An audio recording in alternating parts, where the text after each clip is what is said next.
Marwadi university మంచి భవిష్యత్తు కోసం తెలుగు విద్యార్థులు ఇష్టపడే యూనివర్సిటీ. కాల్ 9059052378 9059052379.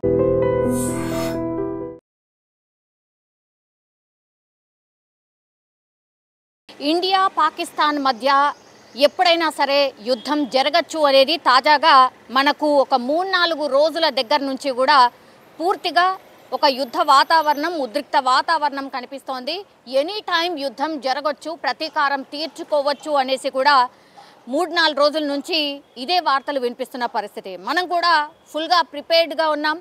ఎందుకంటే కంటిన్యూషన్గా పాకిస్తాన్ కూడా కవ్వింపు చర్యలకు దిగుతోంది. ఎందుకంటే లైన్ ఆఫ్ కంట్రోల్ అంటే ఎల్ఓసి దగ్గర వరుసగా నిన్న అర్ధరాత్రి కూడా కుప్వారా ఆ ప్రాంతాల్లో ఈ సైనికుల మీద కాల్పులు జరిపింది పాకిస్తాన్. అంటే ఒక వైపేమో యుద్ధం జరుగుతుందేమో అని ప్రిపేర్డ్గా ఉంటుంది, ఇంకోటేమో కవ్వింపు చర్యలకు దిగుతూ కాల్పులకు తెగబడుతోంది పాకిస్తాన్. దీన్ని ధీటుగా జవాబు కూడా ఇస్తోంది మన సైన్యం కూడా. కానీ ఇంకా కూడా మేమేదో మేకపోతు గాంభీర్యం అంటారు కదా, అట్లా మేమెక్కడా తగ్గట్లేదు, మేము కూడా సిద్ధంగా ఉన్నామని చెప్తూనే భయపడిపోతున్న సిచ్యువేషన్ అయితే కనిపిస్తోంది పాకిస్తాన్కి సంబంధించి. ఎందుకంటే అఫీషియల్గా ఇప్పుడు మీరు స్క్రీన్ మీద చూస్తున్నటువంటి ఈ అఫీషియల్ లెటర్ పాకిస్తాన్ రిలీజ్ చేసింది. ఎందుకంటే మన భారతదేశానికి ఎట్లయినా ప్రధానమంత్రి ఎట్లనో అట్లనే పాకిస్తాన్కి కూడా అక్కడ ఉన్నటువంటి ఈ పాక్ ప్రధాని ఎవరైతే ఉన్నారో ఆయన ప్రస్తుతం ఇప్పుడు హాస్పిటల్లో జాయిన్ అయ్యారు, అనారోగ్యంతో ఉన్నారు అని అక్కడున్నటువంటి పిఎంఓనే అఫీషియల్గా రిలీజ్ చేసింది. దట్టు ఆయన ఫోటోను కూడా దానికి జత చేస్తూ ఆయనకు బాలేదు, అనారోగ్యం కారణంగా ఆయన హాస్పిటల్లో జాయిన్ అయ్యాడు, రావుల్పిండి హాస్పిటల్లో ప్రస్తుతం ఆయన ట్రీట్మెంట్ తీసుకుంటున్నారు అనేటువంటిది మాత్రమే ఇక్కడ మెన్షన్ చేసింది. కానీ రీజన్ ఏంటి, ఆయన అనారోగ్యానికి కారణం ఏంటి, ఇదంతా కూడా ఎక్కడ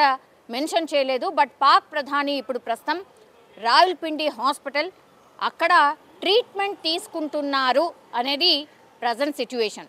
సో అఫీషియల్గా పాకిస్తాన్కి సంబంధించి ఈ ప్రధాని కార్యాలయం పిఎంఓనే ఈ విషయాన్ని ధృవీకరించినటువంటి పరిస్థితి. ఇంత భయం పెట్టుకొని యుద్ధానికే భయపడుతోంది పాకిస్తాన్ అని అన్నీ కామన్గా మీరు ఎక్కడైనా చూడండి, కామన్గా వస్తున్నటువంటి వార్త అది. ఎందుకంటే ఆ బలము లేదు, అట్లాగే ఆ దమ్ము లేదు, పాకిస్తాన్కి యుద్ధం చేసే దమ్ము లేదు. కానీ రెచ్చగొడుతూ అక్కడ ఉన్నటువంటి వాళ్ళు, ఈ రక్షణకు సంబంధించిన అధికారులు ఎవరైతే ఉంటారో వాళ్ళు, అట్లాగే మిగతా ఈ సెలబ్రిటీ హోదా ఉన్నటువంటి వాళ్ళు, అంటే కొంతమంది మాజీ క్రికెటర్లు, వీళ్ళంతా కూడా మన భారతదేశం గురించి అనుచిత వ్యాఖ్యలు చేస్తున్నారు. అంటే ఇష్టం వచ్చినట్టు మాట్లాడుతున్నారు. మీకు అంత భయం లేకపోతే మరి యుద్ధానికి పూర్తిగా ప్రిపేర్డ్గా ఉంటే మరి ఎందుకు ఇవాళ నిజంగా మీ పిఎంకి నిజంగానే అనారోగ్యం ఉందా, లేకపోతే భయపడిపోయి హాస్పిటల్లో జాయిన్ అయితే కొంత భారతదేశం ఇమోషనల్గా ఆర్ ఏమైనా వెనక్కి తగ్గుతుంది, మనకు కూడా ఏమైనా టైం దొరుకుతుంది, ఎక్కడి నుంచైనా రాయబారం పంపిద్దాం, ఇట్లాంటి ఏమైనా ఆలోచిస్తుందా అనేది కూడా చాలామంది విశ్లేషకులు మాట్లాడుతున్నటువంటి పరిస్థితి. నిజంగానే పాక్ ప్రధానికి బాగాలేకపోతే ఏమైంది, మీ సైన్యం కావచ్చు, లేకపోతే మీ సైన్య అధికారులు కావచ్చు, మీ రక్షణ శాఖకు సంబంధించిన వాళ్ళు కావచ్చు, వాళ్ళందరూ యాక్టివ్గా ఉన్నారు కదా, రోజు మీరు కాల్పులు జరుపుతున్నారు కదా. మీ ప్రధాని మరీ మూర్చపోయి అసలు మాట్లాడలేని సిచ్యువేషన్ అయితే లేడు కదా, అక్కడి నుంచి కూడా ఆర్డర్ చేయొచ్చు, ట్రీట్మెంట్ తీసుకుంటూ కూడా ఆయన స్పందించవచ్చు.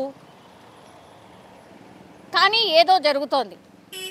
క్లియర్ కట్గా పాక్ ప్రధానియే ఇప్పుడు అనారోగ్యంతో ఉన్నాడు కాబట్టి పాక్ డెఫినెట్లీ వెనక్కి తగ్గింది అనేది సింబాలిక్గా చెప్పినట్టే అని చాలామంది సామాన్యులు మాట్లాడుతున్నారు. అట్లాగే ఇంత భయం ఉంటే మరి కవ్వింపు చర్యలకు ఎందుకు దిగాలి, లైన్ ఆఫ్ కంట్రోల్లో ఎందుకు కాల్పులు జరపాలి, అట్లాగే ఎందుకు అక్కడ ఉన్నటువంటి కొంతమంది సో కాల్డ్ పీపుల్ ఎందుకని భారతదేశం గురించి తప్పుగా మాట్లాడాలి, ఎందుకు అని అంటే యాక్చువల్లీ మనకు తెలుసు, మనం కూడా పూర్తిగా ప్రిపేర్డ్గా ఉన్నాం.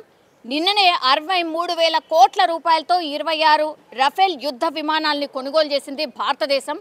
డైరెక్ట్ గవర్నమెంటే ఒక ఎంఓయు కుదుర్చుకుంది, ఆల్రెడీ సైన్ కూడా అయిపోయింది. ఇప్పుడు 26 రఫేల్ యుద్ధ విమానాలు మన భారతదేశానికి రాబోతున్నాయి. సో ఇవన్నీ వార్తలు వస్తున్నాయి కాబట్టే భయపడిపోయింది పాకిస్తాన్. అందుకే ఇట్లా ఏకంగా ఈ ప్రధాని ఆఫ్ పాకిస్తానే ఆయనకు బాలేదు, ఆయనకు ట్రీట్మెంట్ జరుగుతోంది, ఆయన హాస్పిటలైజ్ అయ్యాడు అని ఏకంగా అక్కడున్నటువంటి పాకిస్తాన్ పిఎంఓనే ప్రకటించిన పరిస్థితి కనిపిస్తోంది. షాబాజ్ షరీఫ్ ప్రస్తుతం ఆసుపత్రిలో ఉన్నాడు, ఆయన పాక్ ప్రధాని. మరి చూడాలి ఇది నిజంగానే జరిగిందా లేకపోతే మరి రీజన్స్ ఏంటి అనేది ఎక్కడ కూడా మెన్షన్ చేయలేదు. కానీ పాకిస్తాన్ భయపడింది కాబట్టే ఇప్పుడు ఈ వార్త బయటకు వచ్చింది అనేసి మనకైతే అర్థమవుతోంది. నిజంగా ప్రస్తుతం ఉన్నటువంటి సమాజం దేనికి ప్రయారిటీ ఇస్తుంది? ఆర్థిక సంబంధాల చుట్టూ మాత్రమే తిరుగుతోంది. మళ్ళీ ఎన్నికలంగానే చాలా విరక్తి కలుగుతాను. మంచి అనిపిస్తుంది కదా, లేడీస్ కూడా ఛాలెంజింగ్ జాబ్స్ చేసినప్పుడు చాలా బాగుంటది. ట్రాఫిక్ అసిస్టెంట్స్ గా నియమించిన ట్రాన్స్జెండర్స్ అందరితో సాల్యూట్ చేయించుకుంటున్నారు. ఫుడ్ డెలివరీ ఇవ్వటానికి వెళ్ళినటువంటి డెలివరీ బాయ్ అనిల్ పై కళ్ళ ముందు పెళ్ళండి కొట్టి